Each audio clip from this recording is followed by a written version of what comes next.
It was 2, said Tia, and the house was a tomb of silence, save for the faint hum of a laptop seeping through the crack under my stepson's bedroom door. My bare feet pressed against the cold hard wood floor, each step deliberate as if I were tiptoeing through a minefield. My heart thundered, a wild rhythm that felt like it might choke me. I'd only meant to grab a glass of water to soothe the restless ache that had kept me awake. But no, standing in the dim hallway, I was frozen staring at that sliver of blue light. My husband, James, slept soundly down the hole, oblivious to the storm brewing, just steps away. I should have turned back, would have ignored it, pretended I'd seen nothing. But curiosity, that dangerous spark, pulled me closer, and that single choice unraveled everything. I'm Emily, 39, married to James for 8 years. He's steady kind of financial planner, who makes me feel safe in a world that often feels like it's teetering on the edge. His son Ethan was 20 when we met, a quiet kid who lived in his own world of video games and headphones. I was never mom to him, I was just Emily, and that was fine. I'd been divorced once before, cautious about Leuven. James felt like a second chance at something real. Ethan moved out after college, and I thought that was the end of our story, but 6 months ago, he came back at 26, jobless after a tech startup in Seattle imploded. He moved into West room to save up. James was thrilled, proud of his smart kid. I told myself it was temporary, but Ethan wasn't the shy boy. Remembered, he was taller, broader, with a quiet confidence that seemed to toffle every room. His eyes lingered a little too long, his smiles carried a weight I couldn't place. I brushed it off. Arrogance, I thought, harmless that night as I peered through the slightly open door. My world tilted. Ethan sat on his bed, the laptop's glow casting shadows across his face. His expression was intense, almost reverent, as his fingers flew across the keyboard. Then I saw it, a video, not just any video, it was us, James and me, in moments that were meant to stay private, moments no one should have seen. My stomach lurched, the glass in my hand, trembling. How long had he been watching? How had he gotten this worse? Why didn't I scream? Why didn't I storming and demand answers? Instead, I stood there, caught in a strange mix of fear and something darker, something that felt like intrigue. In Ethan's eyes, I saw not just curiosity but a hunger, a fixation that pinned me in place. I backed away, my breath shallow, and crept back to bed where James slept, unaware that our lives were about to fracture. The days that followed were torture. I avoided and barely spoke to James.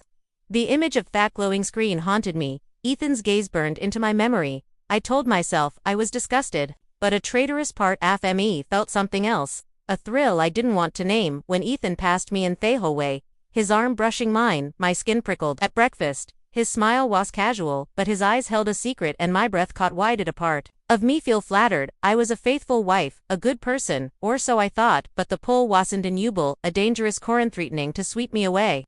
One night, James left for a business trip. Biguju too, he teased, kissing my cheek. For driving off, the house felt too big, too quiet. I busied myself in the kitchen, scrubbing already clean countershin.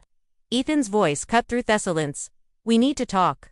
He stood in the doorway, arms crossed, his gazoon readable. My heart raced as he stepped in closer. I know you saw, he said, a smile curling his lips. What did you say? Whispered, my voice barely audible. He leaned in, his breath warm against my ear. Even more beautiful in person. McEeks burned, a mix of shame and hate flooding me. This was wrong. I was married. He was my stepson, but he was right. I hadn't stopped thinking about it. What followed was a dangerous dance. Ethan pushed boundaries, his touches, lingering, a hand on my arm, a brush of his fingers in the hallway. He left his door ajar, the laptop's glow, invited me to look at dinner. His foot grazed mine under the table, and I didn't pull away fast enough. Worse, I started playing along, wearing softer pajamas, leaving my robe undone. I told myself I was in control, but Athena was always 2 steps ahead. I knew about consent, about the importance of saying no. I'd read the books, watched the seminars on healthy relationships, sexual boundaries, Erzakerd. They protect us, keep relationships clear and safe. Yet here I was, blurring lines I'd sworn never to cross, ignoring every lesson about respecting myself and others. Then the storm hit. Literally, the power went out, plunging the house into darkness.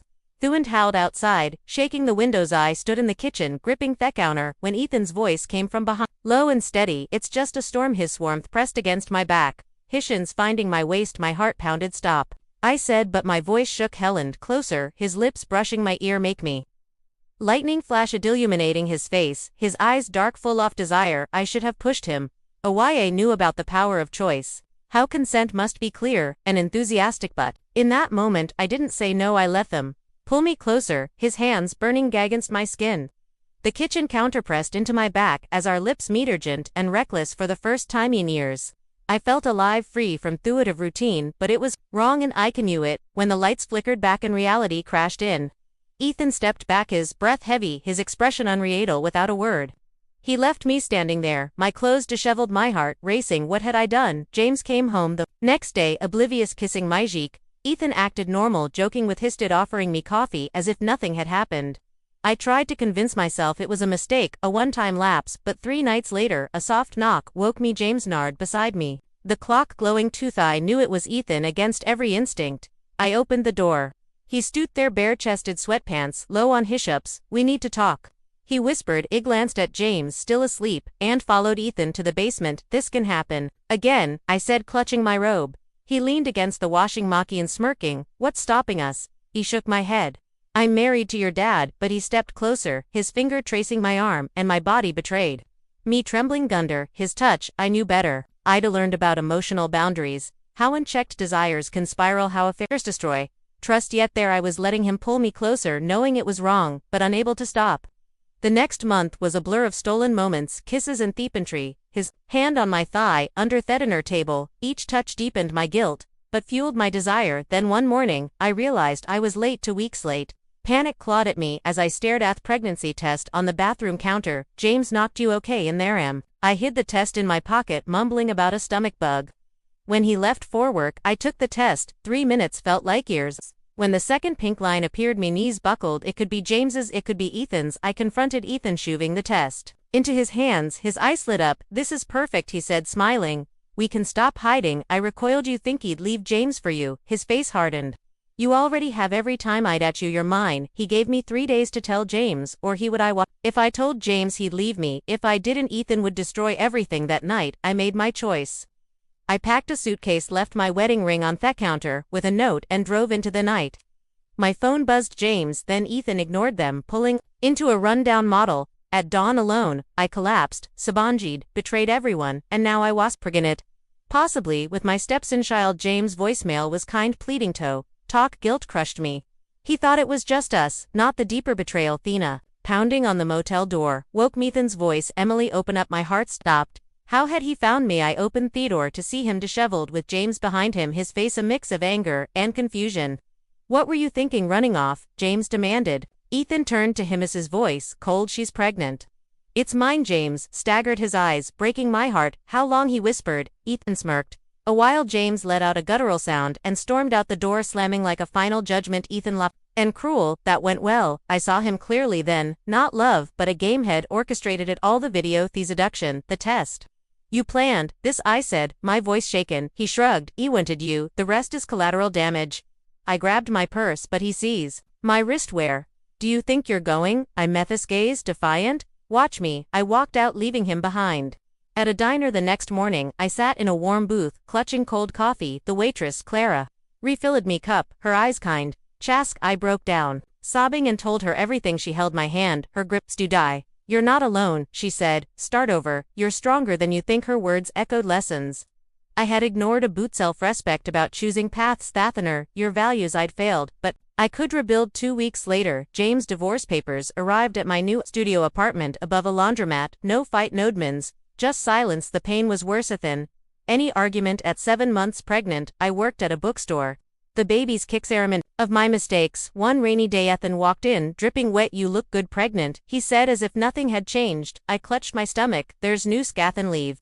He stepped closer, whispering about a DNA test. I stood my ground, knowing my child deserved better than his games. When labor came, I was Saloni in a hospital, timing contractions in a taxi. My daughter Lily was born perfect, her tiny face a fresh start. Ethan showed up with a lawyer demanding custody.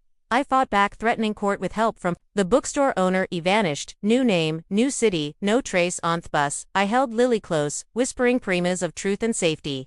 I wrote James one last letter. "I'm sorry, our daughter has your smile.